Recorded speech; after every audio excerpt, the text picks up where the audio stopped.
Này con, không phải con thức khuya do mất ngủ, chỉ là còn quá nhiều thứ để bận tâm, khiến con chẳng thể nào chợp mắt được. Cuộc sống, gia đình, tình cảm, bạn bè, công việc, mọi thứ làm con phiền não đến vô cùng. Nhưng thôi, chuyện gì đến cũng phải đến, thứ gì xảy ra cũng đã xảy ra.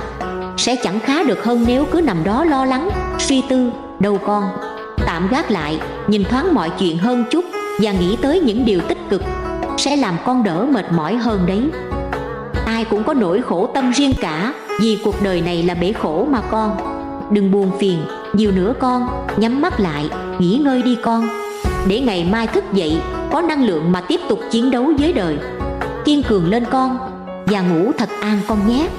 Hy vọng bản thân con sẽ bớt suy nghĩ đi một chút. Ngày có thể vui vẻ, đêm về lòng nhẹ tinh, không vướng bận điều gì. Mong bình yên sẽ luôn bên con.